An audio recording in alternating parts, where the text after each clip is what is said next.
All right, I think we're ready to start. Feel free, obviously, to add where you're joining from. It's always interesting to see which locations people are coming from. So feel free to add those up as we begin this webinar. So thank you all for joining us today. I'm Tom, and I'm the VP Marketing at EverAfter. Very excited to have here today with us Ziv Peled, who is the Chief Customer Officer at AppsFlyer, longtime customer of EverAfter and a friend, and he's going to blow your mind today as it comes to how he's using AI, different practices and methodologies across the different parts of the organization, for himself, for the team. And so it's going to be very practical, very interesting. Don't worry, this session is going to be recorded if you need to drop at any point. And please feel free to ask as many questions as possible in the chat. We love those, and we're going to answer those as we continue. Our conversation is going to be divided into three main sections. The first one, we're going to talk a little bit about the CS org and how that world is evolving because of AI, what type of roles are changing, and so on. Then even more specifically, the role of the CSM and how that's changing. And then probably the most interesting part, we're going to hear from Ziv, his own use of AI tools right now and the plans that he has for the future. So just as a quick reminder, EverAfter, we're an AI-powered customer interface platform, basically allowing customer success team to create a shared space with each one of their accounts, and now using AI technology as well. So starting off with Ziv, obviously, hello. I'd love to hear from you a little bit about your kind of AI journey, what got you hooked in the first place. Share with us. Sure. So first, thanks for having me. I think for me, the first moments of ChatGPT really shaped like my desire and enthusiasm to use AI every day.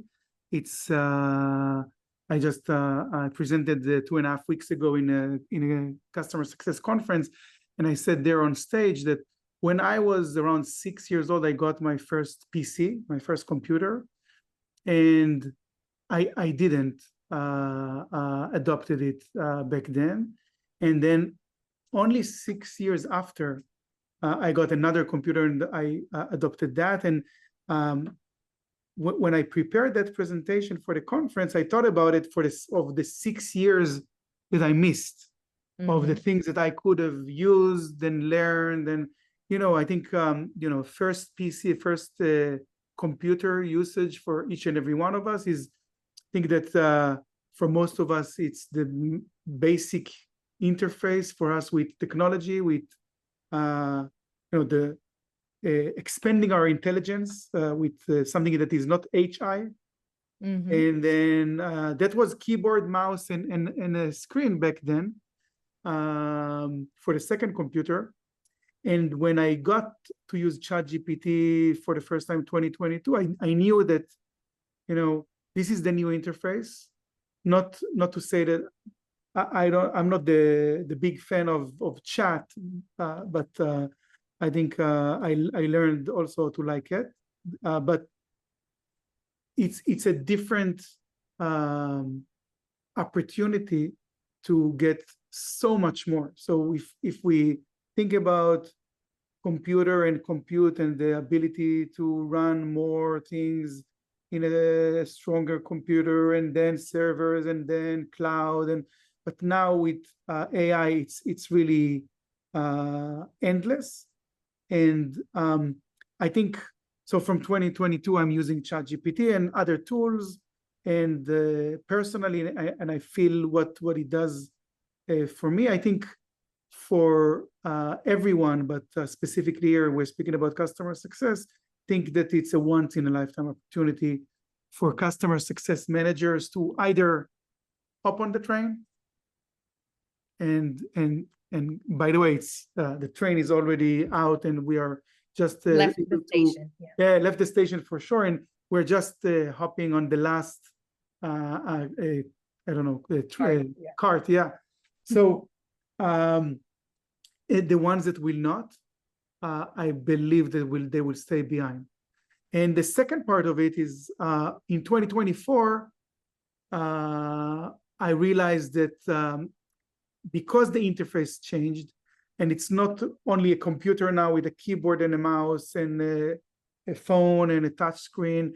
Now it's also, it's not about the chat or the advanced voice speaking to AI. It's about how we need to change our mindset to think like AI, to get the most out of it, to integrate it in our day-to-day, to be able to get the most out of it. And it starts from the basic features, but the mindset needs to be changed to a prompting mindset. And until one of the AI tools will change prompting to be automatic, I think we have to think differently. And this is probably what I do for the last year. I really change the way I go towards every task. So whether I need to present something or need to build a report, or write something, or first of all, or prep for a meeting with a customer, first I will write a prompt that will be as optimized as I can get it for that task. And then if it's a big task, then probably it will take a lot of iterations. So for example, the presentation I did in the conference, I did 3 different segments, 3 different parts for the 3 different prompts for the session. And then I iterated on those until it was a full gamma presentation ready to go. Sometimes when you do this, for example, prepping a meeting with a customer, so you get to the point that you are doing that task so many times, at some point it goes to be a custom GPT, and then you don't need to create it. Maybe from time to time you want to improve it, but you have it ready. It's a procedure that is already written, and you just call it whenever you want. I need to prep for a meeting. Who's the customer? And then maybe in a few more points, but you get prep for the meeting.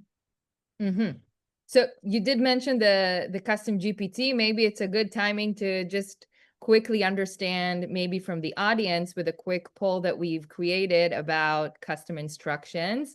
And definitely feel free to say the honest truth. We won't think anything of you. But we're curious to hear, are you using the functionality of custom instructions in GPT? And Ziv is going to talk about it and how he's using it. And if so, when was the last time you updated it, just to get a feel of the audience? Okay. So more yes than no. That's good. Let's wait for everyone to respond.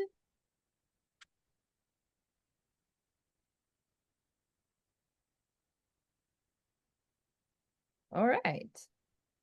It's not everyone yet, but I see it's still mostly people have started to use the custom instructions and have updated those in the last 6 months. So I think it's good news. I assume some of them have started to use it in the last 6 months as well. But if we already got to talk about that, maybe give us some examples of how you're using it in your day-to-day. Sure. So I think custom instructions is the basic of the basics.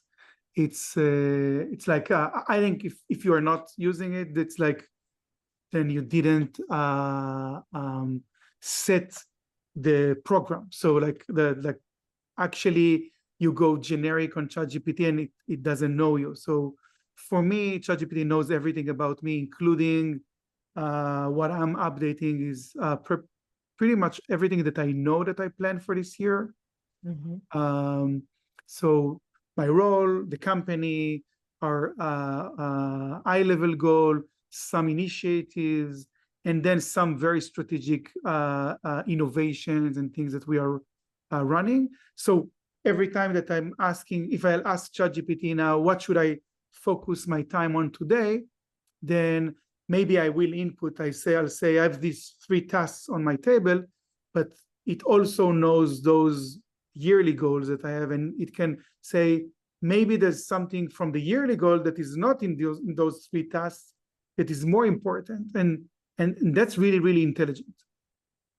So it's sort of criticizes you if you chose to focus on the wrong things and helps you improve daily. Yeah, And did you find and yourself tweaking your plans based off the feedback that you received from GPT? yeah, I usually at least twice or three times a week when I commute to work, I'm speaking with ChatGPT or an advanced voice, and Mm-hmm. I'm speaking about the main things that I need to do this week and the bigger tasks that maybe I need help, and maybe that will be the next prompt that I will build with ChatGPT. And then I think the most interesting thing is that it's a blend of what I'm speaking with ChatGPT now in that commute, the custom instructions, and the memory that ChatGPT has from all our interactions, all the chats, all the advanced voice, and the things that I saved in memory. So that's a Mm-hmm. blend of everything. And I think that ChatGPT definitely with 4.0 and 0.3 improved significantly to be able to, first of all, we have a lot more memory now. Mm-hmm. So it's almost not restricted, and obviously from plus and above. And it's really important because, again, like sometimes I will speak about things, but then from memory, ChatGPT has 10 or 15 more points about that subject. For example, can be, goals for next quarter. Mm-hmm. So I already spoke about next quarter, Q3, a few times. So ChatGPT knows a few of the things, and some of the things that we thought about that region or that region. And so I'm not just, otherwise it would be just to speak with a not such an intelligent assistant. They just repeat what I'm saying, writing what I'm saying, and Right. it's not like, and very, very easily you can do that. And then you can ask the next following question, say, uh, what is the practice in B2B SaaS in other companies? And you go to public Mm-hmm. companies and you get intelligence from that, and you can connect to that. Right, right, right. Cool. So we have a lot of VP customer success in the audience, a lot of leaders, and we did mention that we want to talk about kind of how to redesign the CS organization in light of the AI era. I'm curious your thoughts around maybe restructuring some of the team members, the differences between how the team would look like for scale customer success teams versus ones that are managing white glove enterprise type of accounts, new roles that are maybe being created, and sort of how to train the team around AI. I know in AppsFlyer, there are a lot of training sessions, workshops that are happening. So anything that you can mention about this specific topic, I think is going to be very interesting for the folks in the audience. Yeah. So first of all, I think that I think most companies, even the companies that invest heavily in AI, they're in the first phase, in beginning phase. And I think what we've done is really remarkable. So very, very early on, we pushed on ChatGPT Enterprise, and we have ChatGPT for everyone. We also have it in API, and the BI and the ops teams are also building tools via the API. I think also in the first phase, what we've done, so we have a goal. We want to do at least 50% of the things that we are doing with AI by the end of this year. And we decided to start it with both things that we build from the departments from top to bottom, but also doing bottom up chaos. Mm-hmm. And I think that this is really great because while we are searching for things and we are pushing things and we're running trials from top down, the bottom up brings new technologies, new startups that we didn't think of, new scenarios, etc. And this really, really builds how I look at the future. So for team structure, I think that it continues the segmentation, and over time we started with 3 segments. Now we have 4 segments. We have long tail SMB, mid market, and enterprise. I even look at enterprise broken into 2, so we can say 5 segments. I have strategic and enterprise, but that's very similar. And I think that over time, AI is all over, but AI can be very, very significant in reducing the resources needed in the lower tiers. Mm-hmm. And over time, it's also can be very, very significant in many tasks that were, I'll say it differently. It's the opportunity to take the entire organization from being reactive to being proactive, to take a lot of the reactive tasks and push it to be proactive. And I think for the new roles, I think we don't see it right now. It's something that will be maybe in the future. We see the shift of analysts from pulling data and analyzing data to do more things like Prompt engineering, is that part of their role? prompt engineering is one, but I think that an analyst, so one thing that you can do is really, really to build the basic prompt, but then I think, and by the way, it's something that most users of AI don't do. So in AI, in prompting, you can ask what the output format should be. Mm-hmm. And then you can also give the prompt examples of what output can look like, and also an example of what is the best output examples that you already found, so that Mm-hmm. now the AI model is trying to improve significantly, and it will not show you a result that is not as good as what you showed in the example. So Mm-hmm. that's significant. And I think that's something that the analyst will do more. So instead of pulling data and analyzing data, they will actually work to improve the model, to improve the outputs of the models. Mm-hmm. Interesting. Okay, cool. When we think about CSMs, obviously there's this new thing, shiny thing that they should be using, and if they don't, it's a big thing that they're missing out on, and is going to probably determine how well they do their job. Do you think there's an opportunity to have everyone change their mindset and use it, or it's only relevant for some CSMs and some won't be able to adopt? Like, how do you look at it? I think it's as I said before, it's a once in a lifetime opportunity. Everyone should take it, from any role in the CS organization, from the leader to the CSM. I think of it as a little bit different. So if we'll go to an organization now with 100 people in the CS team, and we'll offer everyone a special personal 5-people team that will help them do their job. Mm-hmm. Prep for the meeting, summarize the meeting, think strategically which customer I should engage tomorrow, run a prediction, which customer might churn tomorrow. Everyone will take that team to work for them, right? So Mm-hmm. while today you have that opportunity with ChatGPT and any other AI tool, why wouldn't you take it? So that's the question. And I think that it's and I'll give a few examples. Is that one thing is that you can do your job better tomorrow. That's the high level thing that I'll say, but it's really a remarkable example. If you prep to the meeting with Uber tomorrow, an example, not our customer, but an example. So, and you run a deep research in ChatGPT and Perplexity, and you run, and the focus is the US, and you run about like the entire market of ride-hauling, Uber and Lyft against Waymo, and now Tesla, and now with drivers, without drivers, etc., etc.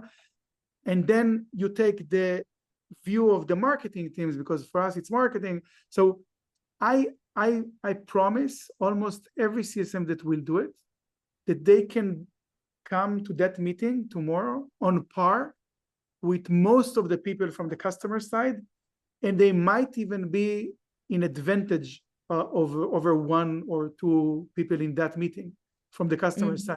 And I think that's remarkable, because this is something that is really, really, really hard. Most CSMs are not experts of the jobs to be done of their customers. And I also think that it's the flywheel of customer success, because if I'm doing that, and I will come to the meeting, and also I understand the customer goals and the business desired outcomes, so most likely I will be very valuable for them in that meeting. So being valuable, they will want to meet me more. I will request another 1 hour meeting in 2 weeks. I'll get it. That's the flywheel. And if you do it over time and using AI to prep for that, you actually save time, because it's understanding what they're trying to do, understanding what is their opportunity, some things that even they already bought your product and you have so many features and they don't understand what are each and every feature is, like the opportunity of each and every feature. So I think that's the remarkable thing, that it doesn't matter if you are an enterprise CSM or an SMB CSM. It actually means even more. As an SMB CSM, you will be able to do a lot more. So if we think about that individual CSM that hasn't used ChatGPT or one of the other LLMs up till now in the most professional way possible, what's that one tip that you give them in order to be better at their job today?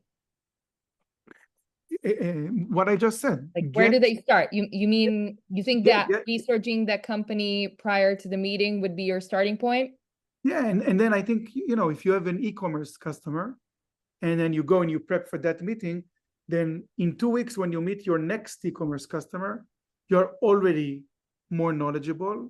And then you might even find some things that you learned and then the reaction you got from the customer of that meeting that you will use, you will utilize, and you will be smarter. Maybe something that you will suggest that was really good, and something that you will not suggest because it maybe was shallow or not that powerful, etc. etc.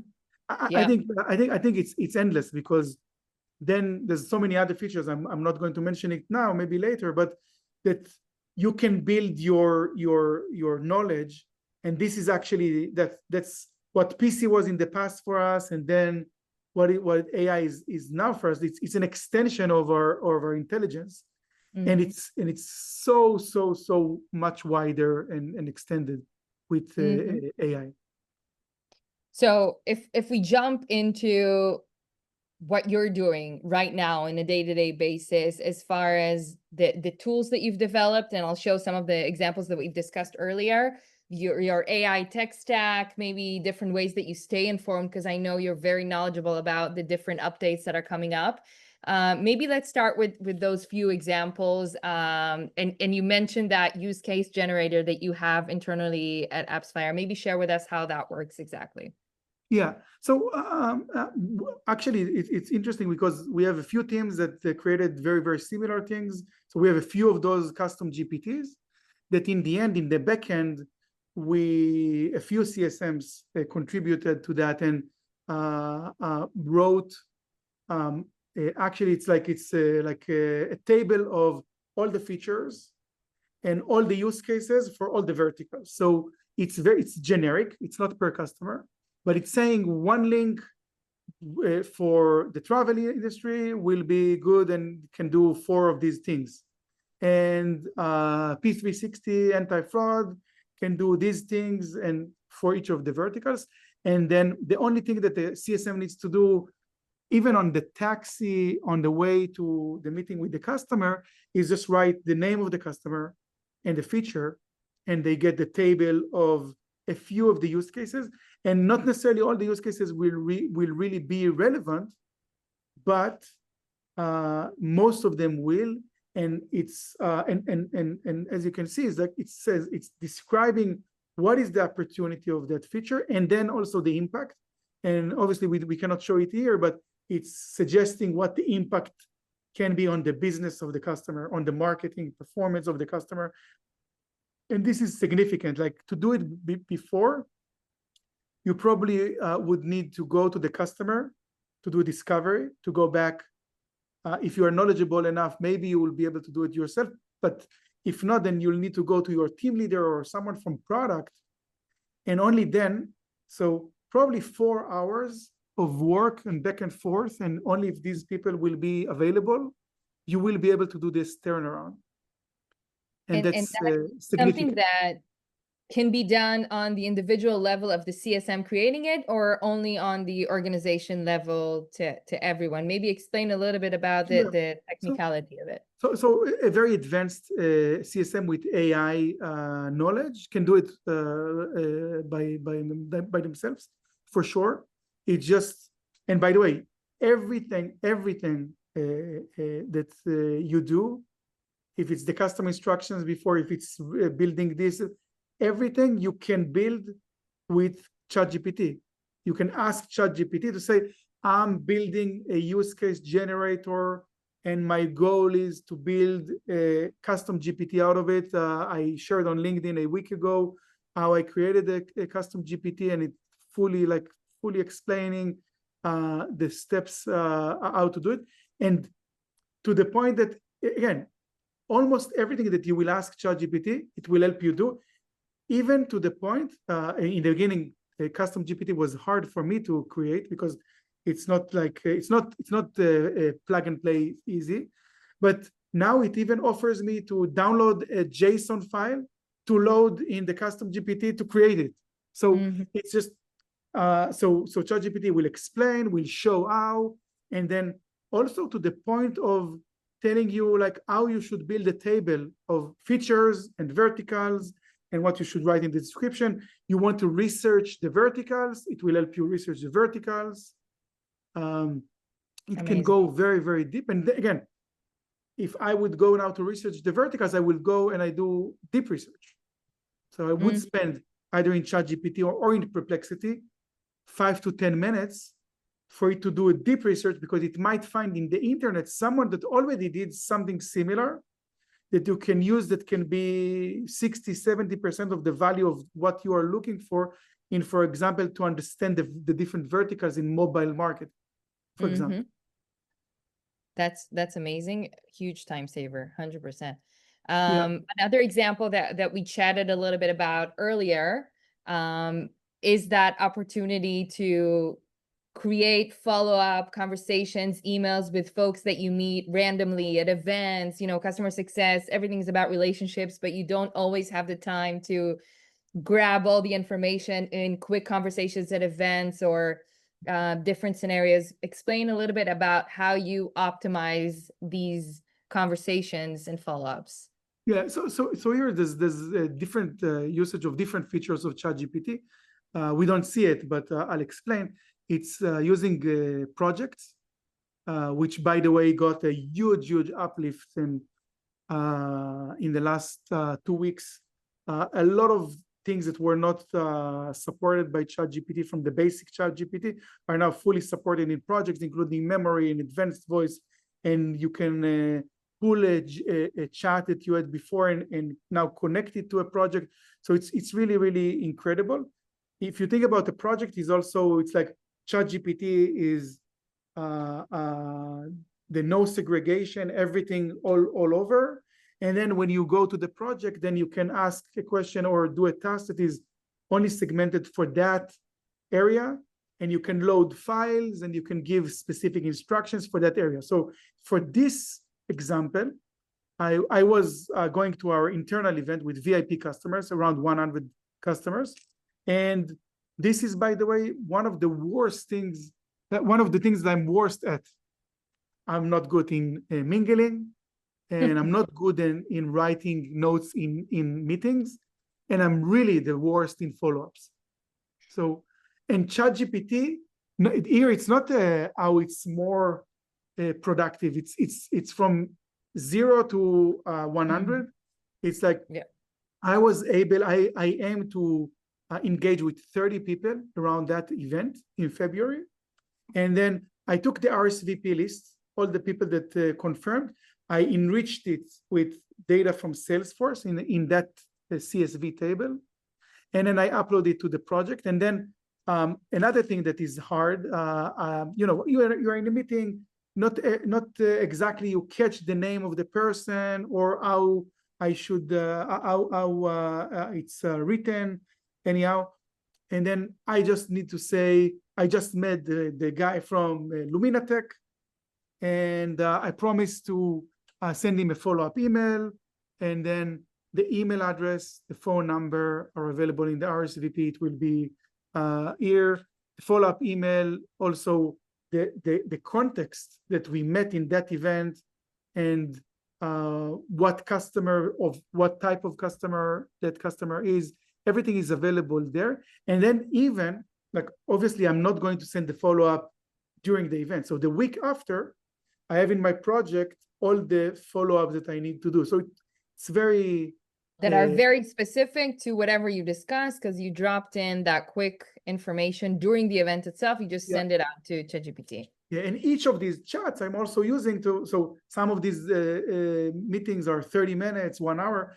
Every detail, every extra detail that I'm getting in that meeting, I'm writing in my phone, in ChatGPT, in that chat, and it's saved for later. Some of the people that are using this scenario are speaking with advanced voice.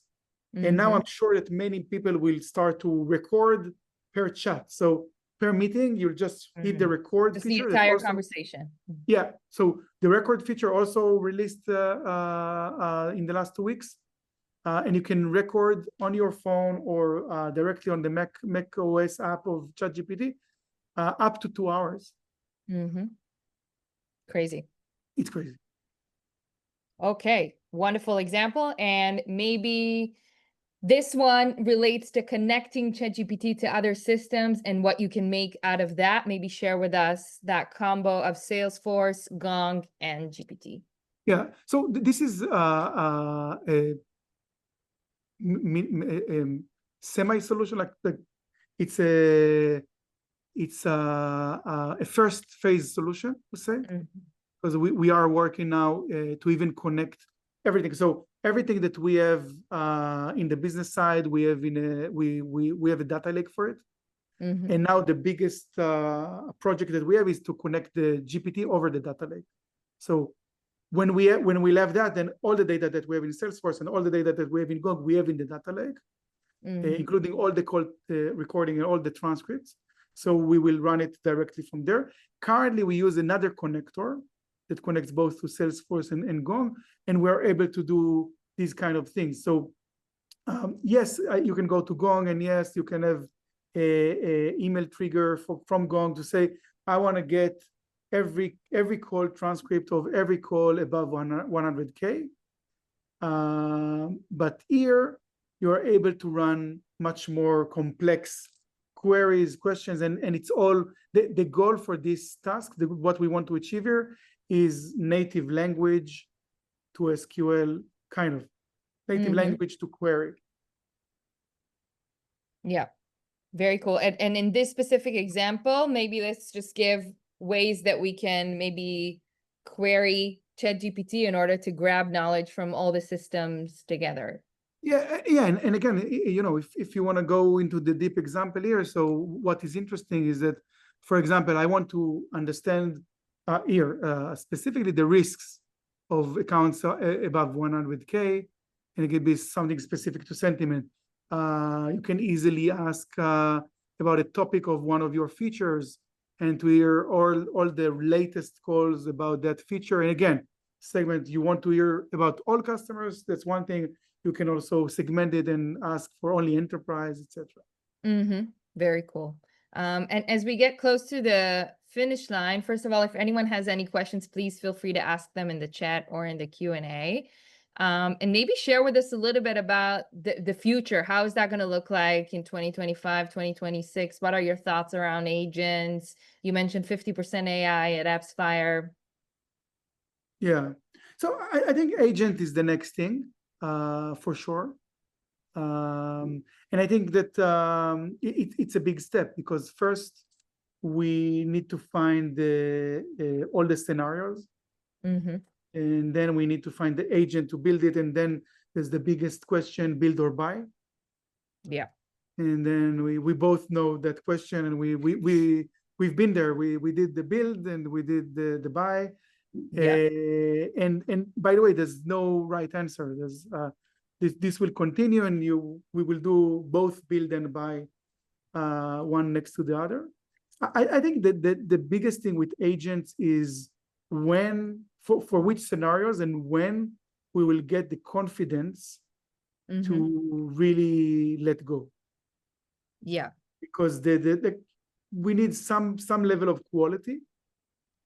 And then after we will find that level of quality, I think that we will need to, the transition will be from a CSM doing it. I don't think the agent is going to replace the CSM. It's just going to replace some of the tasks. And then I think that the biggest move there, transition there, will be who is going to manage the agent and the agent quality and the agent day-to-day, because someone will need to manage the agent.